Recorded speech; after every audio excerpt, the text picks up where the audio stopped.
আসসালামু আলাইকুম বন্ধুরা, আশা করি সবাই সুস্থ আছেন। বন্ধুরা, কোনো হুমকি ধামকি কারো কথা এখন আর শুনছে না ইরান। ইরানের নতুন নতুন মিসাইল এবং ড্রোন হামলার তাণ্ডবে দিশেহারা অবস্থা আমেরিকা ইসরায়েলের। কিন্তু গত রাত থেকে ইরানের অভ্যন্তরে মার্কিন B2 বোম্বার বিমান দিয়ে এবং F-35 যুদ্ধ বিমান দিয়ে ভয়াবহ হামলা চালিয়েছে আমেরিকা এবং ইসরায়েলি বাহিনী। ইরান আমেরিকা যুদ্ধ নিয়ে দর্শক চাঞ্চল্যকর বেশ কিছু খবর আপনাদেরকে জানাবো, যেগুলো পশ্চিমা মিডিয়া এখনো প্রকাশ করেনি। দর্শক, আজকের প্রধান প্রধান ব্রেকিং নিউজগুলো চলুন এক নজরে দেখে নেওয়া যাক। দর্শক, আজকের প্রথম বড় ব্রেকিং, আজ রাতেই হবে চূড়ান্ত ফয়সালা। ইরান কি ধ্বংস হবে নাকি ইসরায়েল ধ্বংস হবে? আমেরিকার এই হুমকির পরই ইরানে আবার নতুন করে ভূমিকম্প। কি ঘটতে যাচ্ছে ইরানে? দর্শক, আজকের দ্বিতীয় বড় ব্রেকিং, জর্ডানে যুক্তরাষ্ট্রের $300 মিলিয়ন থার্ড প্রতিরক্ষা ব্যবস্থার রাডার ধ্বংস করে ফেলেছে ইরান। আজকের তৃতীয় ব্রেকিং, এবার সবকিছু দিয়ে ইরানের পাশে থাকার ঘোষণা দিল রাশিয়া। রাশিয়ার বিরুদ্ধে আমেরিকার এবার পাল্টা হুঁশিয়ারি। আজকের চতুর্থ ব্রেকিং, এবার নতুন চাল চাললো ইরান। মধ্যপ্রাচ্যের প্রতিবেশী দেশে কোনো হামলা করবে না ইরান। হঠাৎ তাহলে কি কারণে মধ্যপ্রাচ্যে আসছে মার্কিন রণতরী জর্জ W. বুশ? দর্শক, আমাদের নিউজগুলো ভালো লাগলে কমেন্টে অবশ্যই লিখবেন আলহামদুলিল্লাহ, ইরান জিন্দাবাদ। দর্শক, আমেরিকার প্রেসিডেন্ট ডোনাল্ড ট্রাম্প ইরানকে আত্মসমর্পণের কথা বললেও ভেতরে ভেতরে ট্রাম্প নিজেই যুদ্ধবিরতি চাচ্ছে। কিন্তু ইরানের বিপ্লবী বাহিনী IRGC তার প্রধান এবং ইরানের প্রেসিডেন্ট সাফ জানিয়ে দিয়েছে যে ইরান কারো কাছে মাথা নত করবে না। নতুন মিসাইল দিয়ে এবার চূড়ান্ত অ্যাকশন শুরু করবে ইরান। দর্শক, কিছুক্ষণ আগে ট্রাম্পের ঘোষণাতে পুরো পৃথিবীতে একেবারে তোলপাড় শুরু হয়ে গেছে। ট্রাম্প আজকে বলেছে যে ইরান যদি আজকে রাতের মধ্যে আত্মসমর্পণ না করে, তবে তাদের ওপর এ যাবৎকালের সবচেয়ে কঠিন আঘাত আনা হবে। এটি হবে তাদের জন্য চূড়ান্ত পরিণতি। ইরান এখন মধ্যপ্রাচ্যের এক পরাজিত শক্তি, তাদের খেলা শেষ। দর্শক, তাহলে আজকে রাতে কি ঘটতে যাচ্ছে? দর্শক, এই যখন অবস্থা, ঠিক তখন 4.1 মাত্রার ভূমিকম্পে আবারও কেঁপে উঠেছে ইরান। আমেরিকার এই হুমকির ঠিক পরপরই কিছুক্ষণ আগে ইরানে ভূমিকম্প হয়েছে। আমেরিকার ভূতাত্ত্বিক জরিপ সংস্থা USGS এই তথ্য নিশ্চিত করেছে। দর্শক, এই ভূমিকম্পের পর আতঙ্ক তৈরি হয়েছে। তবে কি ভয়ঙ্কর কিছু ঘটতে যাচ্ছে ইরানে? এই কম্পন কি সম্পূর্ণ প্রাকৃতিক, নাকি আমেরিকা এবং ইসরায়েলের যৌথ আক্রমণ ঠেকাতে পরমাণু বোমার পরীক্ষা শুরু করেছে ইরান? আমেরিকা কি এটা টের পেয়ে আজকে রাতে ভয়াবহ হামলা করতে যাচ্ছে? দর্শক, এবার আসি আজকের দ্বিতীয় খবরে। জর্ডানে যুক্তরাষ্ট্রের থার্ড রাডার ব্যবস্থা ধ্বংস করে ফেলেছে ইরান। গত কয়েকদিনে ইরান আমেরিকার মার্কিন ঘাঁটি, বিভিন্ন দূতাবাসে হামলা করে সবকিছু গুড়িয়ে দিয়েছে। কিন্তু আমেরিকা এবং ইসরায়েলি বাহিনী তাদের যুদ্ধ বিমান F-15, F-18, F-35 এবং B2 বোম্বারু বিমান দিয়ে ইরানের ভেতরে নিরীহ জনগণের উপরে ভয়াবহ বোম্বিং করেছে, যার ফলে ইরানে নিহত এখন 1300 ছাড়িয়ে গেছে। কিন্তু দর্শক, সবচেয়ে খারাপ খবর হচ্ছে ইরানের হাতে এসব যুদ্ধ বিমানকে ধ্বংস করার মতো প্রতিরক্ষা ব্যবস্থা নেই, যার ফলে এভাবে ভয়াবহ হামলা চালাতে পারছে আমেরিকা এবং ইসরায়েলি বাহিনী। ইসরায়েল আমেরিকার এই যৌথ হামলার মধ্যেই মধ্যপ্রাচ্যের দেশগুলোর সাথে সমঝোতার আভাস দিয়েছে ইরানের প্রেসিডেন্ট। প্রতিবেশীদের ওপর হামলায় তিনি দুঃখ এবং ক্ষমাও চেয়েছেন। তিনি বলছেন যে এসব দেশে অবস্থিত মার্কিন ঘাঁটি থেকে যদি পাল্টা কোনো হামলা না হয়, তাহলে আর কোনো হামলা চালাবে না ইরান। দর্শক, এই ঘোষণার পর মধ্যপ্রাচ্যের পরিস্থিতি স্বাভাবিক দাবি করেছে এবং এই দাবি করে কাতারের নাগরিকদের কাছে বিভিন্ন ধরনের খুদে বার্তা পাঠিয়েছে কাতারের স্বরাষ্ট্র মন্ত্রণালয়। দর্শক, সীমিত পরিসরে দুবাই এবং আবুধাবি থেকেও বিমান চলাচলের অনুমতি দিয়েছে সংযুক্ত আরব আমিরাত। আন্তর্জাতিক বিভিন্ন গণমাধ্যম বলছে যে এখনো ইরানে হামলা অব্যাহত রেখেছে যুক্তরাষ্ট্র আর ইসরায়েল। ওয়াশিংটনের নিঃশর্ত আত্মসমর্পণের আহ্বান রীতিমতো প্রত্যাখ্যান করেছে ইরানের প্রেসিডেন্ট মাসুদ পেজেশকিয়ান। ইরানের এই প্রেসিডেন্টের ঘোষণার পরপরই ডোনাল্ড ট্রাম্প বলছে যে মধ্যপ্রাচ্যের দেশগুলোর কাছে ইরান রীতিমতো আত্মসমর্পণ করে ফেলেছে। দর্শক, এবার আসি জর্ডানের ঘটনায়।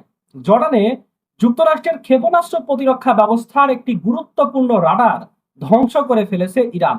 প্রায় 30 কোটি ডলার মূল্যের এই রাডারটি ধ্বংস হওয়ায় ভবিষ্যতে ওই অঞ্চলে সম্ভাব্য হামলা প্রতিরোধে যুক্তরাষ্ট্রের সক্ষমতা এখন বড় ধরনের হুমকির মুখে পড়েছে। মধ্যপ্রাচ্যে উত্তেজনা এখন আরো বেড়ে গেছে, এই মুহূর্তে আরো বেড়েছে। হরমুজ প্রণালী খোলা থাকবে এমন ঘোষণাও দিয়েছে ইরান, কিন্তু যুক্তরাষ্ট্র আর ইসরায়েলের জাহাজে হরমুজ প্রণালীর অংশে হামলা চালানো হবে। দর্শক, এবার আসি তৃতীয় খবরে। ইরানের পাশে এবার জোরালোভাবে দাঁড়িয়েছে রাশিয়া এবং চীন। আমেরিকা অভিযোগ করছে যে মধ্যপ্রাচ্যে মোতায়েন করা বিভিন্ন ধরনের মার্কিন জাহাজ, বিমান এবং রাডার সিস্টেমের খুঁটিনাটি তথ্য এবার রাশিয়া নিয়মিত ইরানকে সরবরাহ করছে। দর্শক, এই অভিযোগের পর মার্কিন প্রতিরক্ষা মন্ত্রী পিট হ্যাকসেট রাশিয়াকে এবার কঠিন হুঁশিয়ারি দিয়েছেন। এমন অনাকাঙ্ক্ষিত তৎপরতা চললে ওয়াশিংটন তার বিরুদ্ধে কঠোর ব্যবস্থা নিতে দ্বিধা করবে না, এই হুঁশিয়ারি দিয়েছে মার্কিন প্রতিরক্ষা মন্ত্রী। দর্শক, এদিকে রাশিয়া এবং ইরানের মধ্যে এই গোপন যোগাযোগের বিষয়টি প্রকাশ্যে আসার পর রাশিয়া অনেকটাই রক্ষণাত্মক অবস্থানে চলে গেছে। রাশিয়ার প্রেসিডেন্ট ভ্লাদিমির পুতিন ইরানের প্রেসিডেন্ট মাসুদ পেজেশকিয়ানের সাথে গতকালকে কথা বলেছে টেলিফোনে, এবং তিনি খামেনির হত্যার প্রতিবাদ জানিয়েছেন এবং তার হত্যার প্রতিবাদ এবং মৃত্যুতে শোক জানিয়েছেন। এছাড়াও চলমান এই যুদ্ধ বন্ধ করার জন্য আবারও আহ্বান জানিয়েছেন ভ্লাদিমির পুতিন। রাশিয়া যদিও প্রকাশ্যে সামরিক সহায়তার অভিযোগ এড়িয়ে গেছে, কিন্তু ইরানের সার্বভৌমত্ব এবং আত্মমর্যাদা রক্ষার লড়াইয়ে রাশিয়া তাদের সংহতি জানিয়েছে। রাশিয়ার উন্নত স্যাটেলাইট ব্যবস্থা থাকায় মধ্যপ্রাচ্যে মোতায়েন করা মার্কিন সেনা, যুদ্ধ বিমান আর যুদ্ধ জাহাজের অবস্থান খুব সহজেই এখন শনাক্ত করতে পারছে ইরান। আর এসব তথ্যই ইরানের সেনাবাহিনীকে জানিয়ে হামলায় সাহায্য করছে রাশিয়া। এমনকি বিভিন্ন হোটেল, রেস্তোরাঁয় মার্কিন সেনাদের অবস্থানের নির্ভুল তথ্য পাচ্ছে ইরান। মার্কিন গোয়েন্দা তথ্য অনুযায়ী ইরানকে সাহায্য দিতে এগিয়ে এসেছে চীনও। এরই মধ্যে আর্থিক সহায়তার পাশাপাশি বিভিন্ন সমরাস্ত্রের ক্ষুদ্র ক্ষুদ্র যন্ত্রাংশ পাঠাচ্ছে চীন।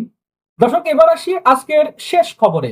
মধ্যপ্রাচ্যে আরেকটি এয়ারক্রাফট ক্যারিয়ার আনছে মার্কিন প্রেসিডেন্ট ডোনাল্ড ট্রাম্প। দর্শক, সেই এয়ারক্রাফট ক্যারিয়ারটির নাম হচ্ছে ইউএসএস জর্জ ডব্লিউ বুশ। মধ্যপ্রাচ্যে 2003 সালে ইরাক যুদ্ধের পর আবারও এই বুশের ভূতের ছায়া এবার দেখা যাচ্ছে। তবে সেই ভূত তাড়াতে ইরান রীতিমতো এবার একটা পাল্টা চাল দিয়েছে। দর্শক, শুধুমাত্র ইরানের আক্রমণ ইসরায়েল ঠেকাতে পারছে না সেটা না, ইরানের আক্রমণ ঠেকাতে পারছে না ইরানের নিকট প্রতিবেশী রাষ্ট্র দুবাই। দুবাইতে আজকে সকালে দুবাই ইন্টারন্যাশনাল এয়ারপোর্টে, বিশ্বের সবচেয়ে গুরুত্বপূর্ণ একটি এয়ারপোর্ট, এখানে ইরানের শাহেদ ড্রোন আঘাত হেনেছে। এখন মার্কিন যুক্তরাষ্ট্রের আরব আমিরাতে, কাতারে, কুয়েতে, বাহরাইনে, জর্ডানে এই যে এয়ার ডিফেন্স গুলো, এই এয়ার ডিফেন্স গুলোর রাডার ধ্বংস হয়ে যাওয়ার কারণে ইসরায়েলকে নিরাপত্তা দেওয়ার জন্য এখন মরিয়া হয়ে উঠেছে ডোনাল্ড ট্রাম্প। এবং জর্ডানে যে রাডারটি ধ্বংস হয়েছে, এই রাডারটি দ্রুত প্রতিস্থাপন করতে চাচ্ছে আমেরিকা, কিন্তু সেটা চাইলেই কি সম্ভব? সে কারণে আমেরিকা এবার মধ্যপ্রাচ্যে তৃতীয় আরেকটি রণতরী পাঠাচ্ছে, এবং সেই এয়ারক্রাফটের 3টা উদ্দেশ্য আছে, সেটা আমি আপনাদেরকে এখন বলবো। দর্শক, এই মুহূর্তে আমেরিকার 2টা এয়ারক্রাফট ক্যারিয়ার মধ্যপ্রাচ্যে আছে। তার মধ্যে আব্রাহাম লিঙ্কন আছে ওমান সাগরে, যেটা ইরানের হামলায় এখন ব্যবহার হচ্ছে, এবং ইরানের ড্রোনের মিসাইলের ধাওয়া খেয়ে সেটা এখন পালিয়ে গেছে 1000 কিলোমিটার দূরে। দর্শক, আরেকটা এয়ারক্রাফট ক্যারিয়ার, সেটা হচ্ছে কি জেরাল্ড ফোর্ড ক্যারিয়ার, এবং এটা এখন ইসরায়েলের সামনে ভূমধ্য সাগরে আছে। আজকে সৌদি আরবের একটা গুরুত্বপূর্ণ তেল শোধনাগারে বড় ধরনের একটা কিন্তু হামলার চেষ্টা হয়েছে, যদিও সেই হামলাটি ঠেকিয়ে দেওয়ার ঘোষণা দিয়েছে সৌদি আরব। দর্শক, এটা এমন একটা তেল শোধনাগার যেটা এই তেল শোধনাগারে প্রতিদিন প্রায় 10 লক্ষ ব্যারেল তেল শোধন করা হয়। এই তেল ক্ষেত্রে যদি কোনো ক্ষতি হয় তাহলে সৌদি আরবের অর্থনীতিতে ব্যাপক ক্ষতি হতো। দর্শক, যেটা বলছিলাম যে জর্জ ডব্লিউ বুশের নামে এই এয়ারক্রাফট ক্যারিয়ারটি আসছে তিনটা উদ্দেশ্যে। একটা উদ্দেশ্য হচ্ছে আমেরিকার ধ্বংস হয়ে যাওয়া যে রাডারগুলো, সেগুলো যে ইরানি মিসাইলগুলোকে ট্রেস করতে পারছে না, সেই এয়ারক্রাফট ক্যারিয়ারে থাকা রাডারগুলো দিয়েই এখন আপাতত ইসরায়েলের নিরাপত্তা দিবে। 2 নম্বর উদ্দেশ্য হচ্ছে যে মধ্যপ্রাচ্যের দেশগুলোকে একত্র করে তাদেরকে সবাইকে দিয়েই ইরানের বিরুদ্ধে একটা যুদ্ধ বাঁধানোর চেষ্টা করা হবে, ঠিক যেমনটা করেছিল জর্জ ডব্লিউ বুশ ইরাক যুদ্ধের সময়। এই আমেরিকার এয়ারক্রাফট ক্যারিয়ার পাঠানোর যে সংবাদ, সেই সংবাদকে ঘিরে যে পরিকল্পনা, সেই পরিকল্পনায় এবার ঠান্ডা মাথায় একেবারে অন্যরকম এক চাল চেলে দিয়েছে ইরান।